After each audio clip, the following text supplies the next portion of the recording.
À la ligne 35, vous sautez à la page 27. Ok. Ah, oui. Et On la met derrière, du coup? donc, et vous allez jusqu'à la page 28, ligne 8. Yes. Revenez à ce moment-là à la ligne 36 voilà, de je la comprends rien. page 24. Je suis un auteur franco-canadien installé en Saskatchewan depuis 35 ans. J'ai émigré à l'âge de 29 ans. Et j'étais géologue à l'époque et je me suis mis à l'écriture sur le tard autour de ma quarantaine. J'ai écrit pas mal de théâtre, mais aussi des romans jeunesse et puis des essais. Et je suis un peu artiste visuel. Et récemment, j'ai eu l'occasion de revenir ici pour travailler des textes de marionnettes. Et d'où venez-vous? Pouvez-vous m'emmener avec vous? Je suis le seul jaune ici. Où allez-vous? Ne partez pas! Et paf. Complètement? Bah, je crois, ouais, moi, franchement, j'ai la sensation que c'est. Quoi pas, mais... c'est. Réduire, mais il faut qu'il soit chiant à un moment donné. Ouais, On peut réduire. ouais. Mais faut pas en faire trop, je crois, parce que. Ok. Là, j'ai l'impression qu'il y a trop à fin, quoi.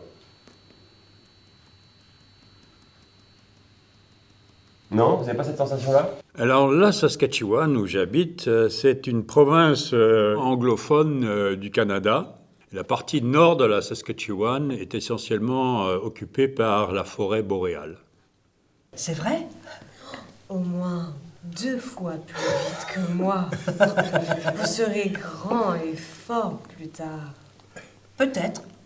Mais j'ai oublié de me présenter. Je suis Violette.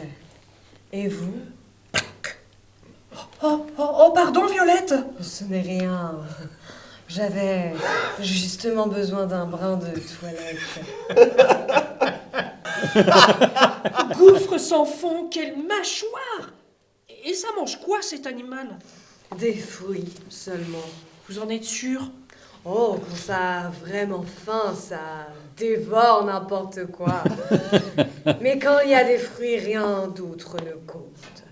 J'ai répondu à un concours, un appel international de textes pour marionnettes qui s'appelle Autre chose est possible et qui a été lancé par Les Enfants Sauvages, une compagnie de Charleville-Mézières. Et j'ai eu la chance de remporter ce concours et donc ma pièce va être produite ici cette année et peut-être avec un retour au Canada en 2025. J'ai profité de cette collaboration avec les Enfants Sauvages pour leur proposer de faire une résidence d'écriture ici à Monthermé et qui a été cofinancée d'une part par le Conseil des Arts du Canada, du côté de chez moi, et par les Enfants Sauvages de l'autre côté. Il est vert.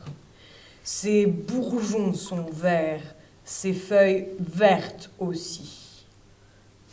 Tu sens le soleil? Jusqu'au bout des racines. Le soleil? Oui, le soleil. Tourbillon! Le soleil et la pluie ont l'air de vous réussir. Alors, excuse-moi, Anna, on s'était dit avec David que c'était peut-être un peu Anna Géographie. Est-ce que tu pourrais faire un truc plus Fanny Ardant? Ah, tu sais, un truc très Fanny. D'accord. Le théâtre. Le soleil Oui. et la pluie ont l'air de vous réussir. Nous sommes ici à la salle Jacques Brel de la communauté de communes Vallée et Plateau d'Ardennes dans la ville de Monthermé. Nous clôturons la résidence d'écriture de notre lauréat, le premier lauréat de l'appel à texte Autre chose est possible, David Baudemont. Et nous sommes là depuis maintenant 3 jours avec Annabelle Garcia et Sullivan da Silva qui font partie des forces vives des Enfants Sauvages. Nous nous sommes mis au service de David pour lui faire entendre son texte, lui faire des retours très sensitifs qui venaient vraiment de l'expérience du plateau au moment où on disait les choses, pour qu'il puisse continuer son texte et peut-être le clôturer le travail. Ça fait 1 mois que David est là, donc on fait ça à la toute fin de son parcours. Et on a travaillé 2 de ses textes qu'il a écrits ici à Monthermé.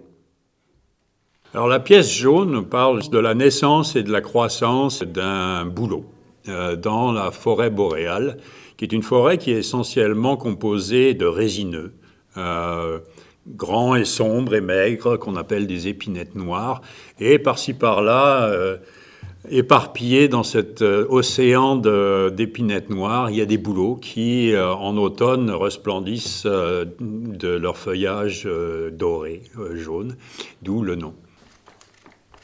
Que c'est beau! Ciel de feu! Ce sont des feuilles! Pas des étoiles! Des jaunes, des oranges, des rouges! D'où venez-vous? Pouvez-vous m'emmener avec vous? Je suis le seul jaune ici. Alors l'idée de ce labo, c'est pas seulement un laboratoire dramaturgique, on est là sur un texte de marionnette. Donc ce qu'on se propose aussi de faire, c'est de prendre un temps pour construire des prototypes en papier, voilà, avec des bouts de carton, du gaff, mais tout ça pour tester aussi des principes de manipulation, pour que David puisse écrire en toute connaissance de cause du devenir marionnettique de son texte. Donc là, on est en train de construire 2-3 petits éléments qu'on va s'amuser à manipuler ensuite pour valider les idées qu'on a eues. Je peux profiter de votre ombre. Bien sûr. Les saules là-haut ont des feuilles bien trop. Alors, essaye de donner... en fait, tu donnes ton regard à la marionnette. Tu vois, là, c'est toi qui as regardé en haut. Faut que ce soit elle qui le fasse. Ça met du temps à trouver son positionnement. Le bon positionnement, qui soit facile pour toi, facile pour l'autre. Trouver les compromis dans les déplacements. C'est toute une alchimie que là, on n'aura de toute manière pas le temps de trouver, quoi, tu vois. Je pense que... tu vois, ça c'est un truc aussi, on se dit que la mobilité, les contraires, que lui ça rentrait dans le sol et qu'elle puisse bouger, ça c'est un vocabulaire